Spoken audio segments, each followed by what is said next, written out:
Assalamualaikum warahmatullahi wabarakatuh. Halo, perkenalkan nama saya Marisa Dwi Insani, NIM 222100305, Program Studi Perbankan Syariah.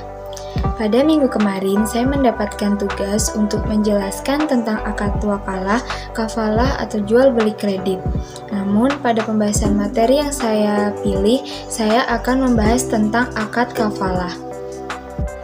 Baik, untuk materi yang pertama yaitu tentang pengertian kafalah. Pengertian kafalah yaitu al-kafalah merupakan berasal dari kata bahasa Arab kafala yang berarti menanggung. Sedangkan secara bahasa berarti adaman yang berarti jaminan, hamalah atau beban, dan zamaah atau tanggungan. Sehingga kafalah dapat diartikan sebagai jaminan yang diberikan oleh penanggung kepada pihak ketiga untuk memenuhi kewajiban kepada pihak kedua atau pihak yang ditanggung. Atau dalam pengertian lain, kafalah juga berarti mengalihkan tanggung jawab seseorang yang dijamin dengan berpegang teguh pada tanggung jawab orang lain sebagai penjamin. Pembahasan yang kedua yaitu tentang landasan syariah atau hukum yang mendasari adanya akad kafalah. Hukum yang mendasari adanya akad kafalah ada 3, yaitu berdasarkan Al-Quran, Al-Hadis, dan ijma ulama. Untuk yang pertama yaitu berdasarkan Al-Quran. Terkait legalitas akad kafalah, ulama fikih menggunakan dalil Quran surat Yusuf ayat 72 yang berbunyi A'udzubillahi minasyaitonirrajim. Bismillahirrahmanirrahim. Qalu nafkidu suwa'al maliki waliman ja'a bihi hilu ba'iri wa ana bihi za'im. Yang berarti mereka menjawab, kami kehilangan piala raja, dan siapa yang dapat mengembalikannya akan memperoleh bahan makanan seberat beban unta, dan aku jamin itu. Ibnu Abbas menafsirkan kata zaim dalam ayat tersebut bermakna kafil atau penjamin. Dengan demikian, akad kafalah diperbolehkan secara syara berdasarkan ayat Al-Quran tersebut sebagai landasan atau hukum dasar yang pertama. Landasan hukum yang kedua atau hukum dasar yang kedua yaitu berdasarkan Al-Hadis. Selain Al-Quran, juga terdapat Al-Hadis yang terdapat pada riwayat Bukhari, yaitu telah menghadap kepada Rasulullah SAW mayat seorang laki-laki. Kemudian Rasulullah bertanya, apakah dia mempunyai warisan? Para sahabat menjawab tidak ya Rasulullah. Kemudian Rasulullah bertanya lagi, apakah dia mempunyai hutang? Para sahabat menjawab, ya sebesar 3 dinar ya Rasulullah. Kemudian Rasulullah menyuruh para sahabat untuk mensolatkan mayat tersebut, sedangkan Rasulullah SAW sendiri tidak. Kemudian Abu Qatadah lalu berkata, saya menjamin hutangnya ya Rasulullah. Kemudian Rasulullah SAW pun menyolatkan mayat tersebut. Nah, dari hadis tersebut dapat kita simpulkan bahwa jika seorang mempunyai hutang namun tidak bisa membayar hutang tersebut, dapat dialihkan kepada orang lain atau dapat dijaminkan oleh orang lain, sehingga hadis tersebut bisa menjadi dasar adanya akad kafalah, yaitu akad kafalah kan yang untuk mengalihkan hutang mengalihkan hutang kepada orang lain atau ada orang lain yang menjaminkan hutang itu. Seumpama kita punya hutang, nah nanti kita belum bisa membayar nih, nah nanti ada orang lain yang mau menjamin hutang kita, seperti itu. Untuk landasan hukum yang ketiga yaitu berdasarkan ijma ulama. Para ulama sepakat terkait dibolehkannya akad kafalah karena kafalah sangat diperlukan dalam kondisi tertentu, dan kaum muslimin juga sudah melakukan akad kafalah sejak zaman kenabian hingga saat ini, dan tidak ada para ulama pun yang memungkirinya. Untuk pembahasan yang ketiga yaitu tentang syarat dan rukun kafalah. Yang pertama yaitu ada sikhat atau ijab kabul. Sikhat kafalah bisa diekspresikan dengan ungkapan yang menyatakan adanya kesanggupan untuk menanggung sesuatu. Seperti ungkapan contohnya, aku akan menjadi penjaminmu, atau saya akan menjadi penjamin atas kewajibanmu terhadap seseorang, atau ungkapan yang lain sejenisnya. Pada umumnya ulama tidak mensyaratkan kalimat verbal yang harus diucapkan dalam akad kafalah, yaitu semuanya tuh tergantung pada adat kebiasaan masing-masing. Intinya pada ungkapan tersebut menyatakan kesanggupan untuk menjamin sebuah kewajiban. Jadi tuh ungkapannya atau akadnya tidak harus yang formal, tetapi ada ungkapan yang menyatakan bahwa dia sanggup untuk menjamin atau sanggup untuk menjadi penjamin dari kewajiban orang lain, kewajiban yang ditanggung orang lain, seperti itu. Yang kedua yaitu ma'ful bihi atau objek tanggungan. Objek tanggungan harus bersifat mengikat terhadap diri tertanggung. Jadi objeknya itu harus mengikat pada seseorang atau pihak yang ditanggung oleh penanggungnya, oleh penjaminnya.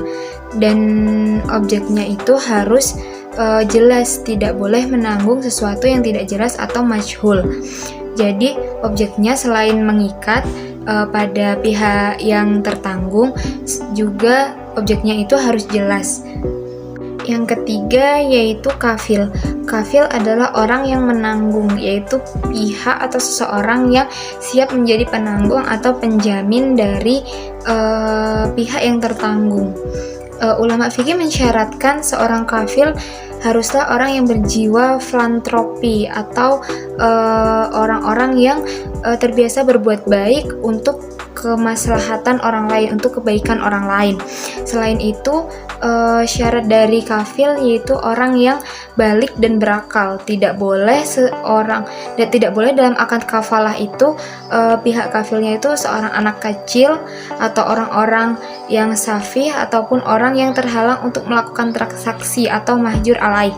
Karena bersifat kariti, akad kafalah harus dilakukan oleh seorang kafil dengan penuh kebebasan tanpa adanya paksaan.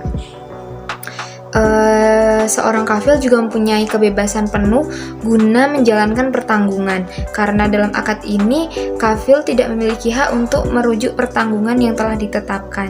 Jadi untuk kafil sendiri, untuk syarat penanggungnya itu harus seseorang yang sudah terbiasa dengan berbuat baik untuk orang lain, untuk berbuat untuk kemaslahatan orang lain. Selain itu juga syaratnya orang yang sudah balik dan berakal. Untuk yang keempat yaitu ma'ful anhu atau orang atau pihak yang ditanggung. Syarat pertama yang harus melekat pada diri tertanggung atau ma'ful anhu adalah kemampuannya untuk menerima objek pertanggungan, baik dilakukan oleh dirinya sendiri atau orang lain yang mewakilinya. Selain itu, syarat dari ma'ful anhu adalah harus dikenal baik oleh pihak kafil, yaitu harus dikenal baik oleh pihak penanggung atau penjamin. Untuk yang kelima, syarat dan rukun yang kelima yaitu ma'ful lahu atau orang atau pihak yang menerima hak tanggungan. Ulama mensyaratkan ma'ful lahu harus dikenali oleh kafil guna meyakinkan pertanggungan yang menjadi bebannya dan mudah untuk memenuhinya. Jadi untuk ma'ful lahu itu juga harus dikenali oleh pihak kafil dan karena berguna untuk meyakinkan pertanggungan yang menjadi bebannya dan mudah untuk memenuhinya. Selain itu syaratnya yaitu harus menghadiri akad pada majelis akad, dan ia juga harus orang yang berakal dan balik.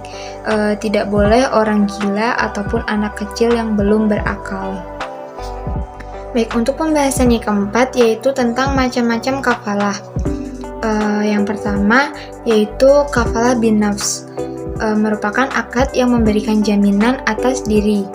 Kafalah jenis ini adalah suatu bentuk komitmen penanggung untuk menghadirkan sosok pihak tertanggung kepada orang yang ditanggung haknya. Yaitu sebagai contoh dalam praktik perbankan untuk bentuk kafalah bin nafs adalah seorang nasabah yang mendapatkan pembiayaan dengan jaminan nama baik dan ketokohan seorang atau pemuka masyarakat. Walaupun bank secara fisik tidak menanggung barang apapun, tetapi bank berharap tokoh tersebut dapat mengusahakan pembayaran ketika nasabah tersebut mengalami kesulitan. Jadi pada macam jenis kafalah bin nafs yaitu pihak penanggung atau kafil itu menghadirkan sosok pihak yang ditanggung dan juga pihak yang akan menerima dari tanggungan tersebut atau kewajiban tersebut. Yang kedua yaitu kafalah bil mal. Kafalah bil mal merupakan jaminan pembayaran barang atau pelunasan utang. Bentuk kafalah ini merupakan sarana yang paling luas bagi bank untuk memberikan jaminan kepada para nasabahnya dengan imbalan atau fee tertentu. Yang ketiga yaitu kafalah bitaslim. Jenis kafalah ini bisa dilakukan untuk menjamin pengembalian atas barang yang disewa pada waktu masa sewa bank untuk keperluan nasabahnya dalam bentuk kerjasama dengan perusahaan atau leasing company. Jaminan pembayaran bagi bank dapat berupa tabungan atau deposito, dan pihak bank diperbolehkan memungut uang jasa atau fee kepada nasabah tersebut. Yang keempat yaitu kafalah al-munajazah. Kafalah al-munajazah adalah jaminan mutlak yang tidak dibatasi oleh jangka waktu dan untuk kepentingan atau tujuan tertentu. Dalam dunia perbankan, kafalah model ini dilakukan atau dikenal dengan bentuk performance bond atau jaminan prestasi. Yang kelima yaitu kafalah al-mu'alaqah. Kafalah al-mu'alaqah ini merupakan penyederhanaan dari kafalah al-munajazah, yaitu di mana jaminan dibatasi oleh kurun waktu tertentu dengan tujuan yang tertentu pula. Baik, untuk yang terakhir saya akan memberikan kesimpulan dari materi-materi yang sudah saya paparkan tersebut. Untuk kesimpulan yang pertama yaitu kafalah adalah salah satu fasilitas dari perbankan syariah yang merupakan jaminan dari si penjamin, baik berupa jaminan diri maupun barang, untuk membebaskan kewajiban yang ditanggung oleh orang lain.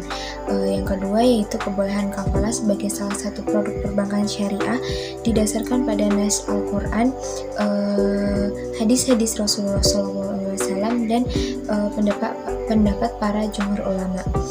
Yang ketiga yaitu dengan adanya kafalah, pihak yang dijamin atau disebut juga ma'ful anhu dapat menyelesaikan proyek atau usaha bisnisnya dengan ditanggung pengerjaannya dan bisa selesai dengan tepat waktu dengan jaminan pihak ketiga yang menjamin pengerjaannya. Baik, terima kasih. Mungkin itu saja yang dapat saya sampaikan tentang materi akad kafalah. Saya sadar masih banyak sekali kekurangan yang terdapat dalam video saya kali ini, entah dalam penyampaian materi ataupun isi dari materi tersebut. Jadi saran dari saya juga mungkin bisa melihat video-video yang lain tentang akad-akad kafalah, tentang pengertian-pengertian, tentang syarat dan rukunnya, tentang landasan hukumnya, tentang macam-macam akad kafalah, dan mungkin juga bisa membaca dari berbagai buku atau berbagai jurnal. Demikian yang dapat saya sampaikan. Kurang dan lebihnya saya mohon maaf. Terima kasih. Wassalamualaikum warahmatullahi wabarakatuh.